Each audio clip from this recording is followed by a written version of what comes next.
It is so important to be present right then at that time. And presence, in the way that I'm trying to focus on right now, I mean in defense of who you are, what you are, and why. I think that it's a lot of intentionality that is behind it. And I think that intentionality may even be a better focal point than being present. But intentionality, being aware, and being already prepared, not at that time. It is the when we need to then draw on all of our what and our whys.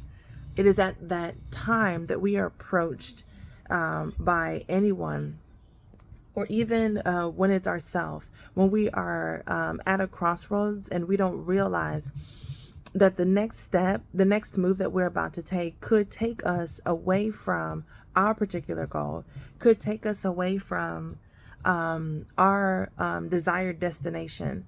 And when we don't sit down with ourselves and ask ourselves what it is that we want out of today, out of this week, out of this life, out of this job, out of this relationship, out of this project, out of this collaboration, out of this outfit, then we stand the chance of being not having our own goals and desires met. But we do have control over that. Now, as a believer, how do I add God or add this to my walk? Now, there's a scripture and it says that we should prepare ourselves to be prepared for at that time when we are asked about our faith. All right, I just looked up. I know my kids are trying to play a game, but it says in 1 Peter chapter 3, verse 15, it says, sanctifying your hearts Christ as Lord, being ready to give always, give an answer to every man that asks you a reason concerning the hope that is in you, yet with meekness and fear. What it is defense. How it looks is with meekness and with fear. And not fear to like we're fearful of God, but more so reverence. How do we apply this everywhere across the board? So yesterday, was it yesterday? I was at my son's game, or maybe it was 2 days ago. And I was in a situation to where I was asking myself, I need to be sleeping because I have to work at night. And I was there cheering my son on, which is what I am there to do. I don't know football. I don't know how to play. I don't know the plays. I don't know if he's doing well or not. I do know what it looks like when somebody has a touchdown. I do know what it looks like when somebody has a tackle. And so I know to cheer at those times, and even when he's just walking on the field and off the sidelines to let other players win. Now, how can I apply defending and being present, being intentional to this particular situation? If you and I don't know what our goals are for that day, if you and I don't know what our goals are for our job, and the two things that are contradicting at that time, or the two things that are parallel, the two things that are present, the two things that have arrived at that time to the forefront of our mind, to the forefront of this particular point in time, then we will not have the best out of these two things. So I'm at my son's game, but I also need to make sure that I rest because I go to work I have to be at work 9:45, so at p.m. So there's a way that I would need to balance out. I would need to make sure that I am sleeping throughout the day and making sure that even though throughout the day my son has a game, I can be present. The game is less than an hour, so I can definitely be present there, but then make sure I fall asleep, nose across the board, rejecting anything that would require time, which was difficult for me because I do like to tidy up my restroom and my room, and a lot of times I'll do the same I'll pattern the same chore. As far as I clean up my room, I'll do the same with my kids, but that can take an hour. That can actually take out, even though it takes only an hour, it'll take out a lot out of my energy, which will then require more sleep and more rest out of me. no matter what it is, when there's one or two things or three things or 10 things that have now arrived at the forefront of propensity at this particular time in your life, you need to remember what is most important. What is your goal for this particular relationship, or for your personal goals. I do, one of my personal goals is to read to my children. I altered it a month later and said, I'm not going to read the scripture to them. I'm going to have them read the scripture to me every day, every single day. Well, even though that's important to me, I find myself doing it in the last 5 minutes of my sleep. And although I'm checking it off the list, I think that I need to then continue to alter that goal and then say that even though this is a singular topic, reading scriptures to my children, I have now changed it. It's still similar, and then I'm gonna have to change it again. I've got to start as soon as I wake up, even if it's 2 o'clock in the afternoon because I got home at 6 or 7 o'clock in the morning.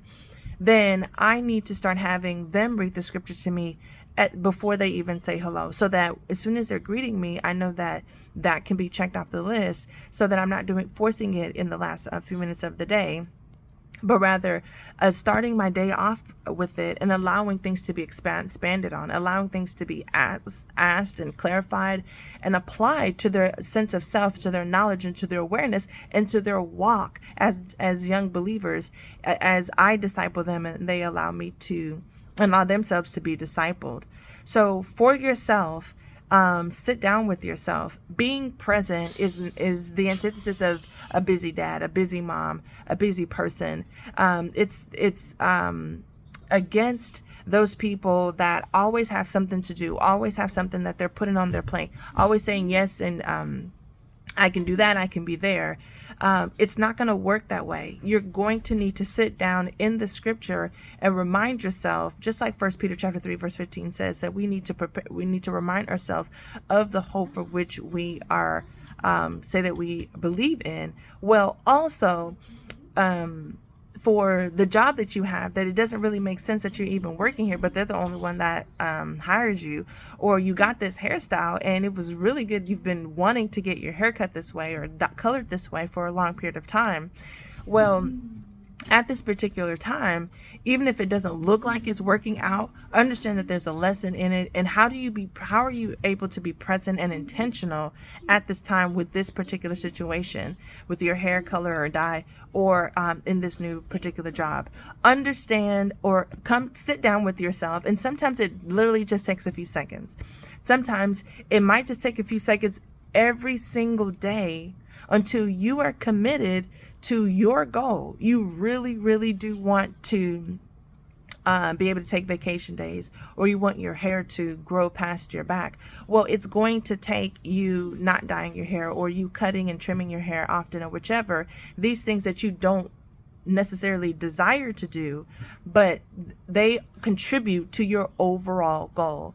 Being present does take some time, some one-on-one time with yourself. Being present does take you being intentional and not allowing yourself to just wake up and just do as you choose and accept invitations, requests, and duties and jobs that are just walking by and see you, or they remember that you'll say yes to helping them. You stay committed to your goal. And here's something that I've learned along the way as I end this video. A lot of times I like to feed not the homeless that are on the street, but those that are on the inside, behind the buildings, in their cars, on the side of the buildings, because they don't have as much traffic as those on the street at the stoplights. And because of that, they're not going to be able to get enough money for themselves compared to those that are at the stoplights. And also, a lot of times they have children, and a lot of times they have more pride, and a lot of times they're just in a situation that they don't want to be on the street. They're not as proud of being on the street as those at the stoplight. So I go there and I give my $1 or my $10, or make 10 or 15 meals and pass out in those crevices. Well, once I saw a situation where there were some kids there, and Kids and pregnant women pull on my heartstrings, just seeing it visually when they're in a predicament. And so because they pull on my heartstrings, but because I was late to work and I couldn't do anything, it actually bothered me. So I wasn't able to be present with something that I do care and desire to be present and available for. The thing is that all me going to work and making money to be able to help those, not at my own expense, is still me being present and intentional and staying committed to my goal. So don't forget that.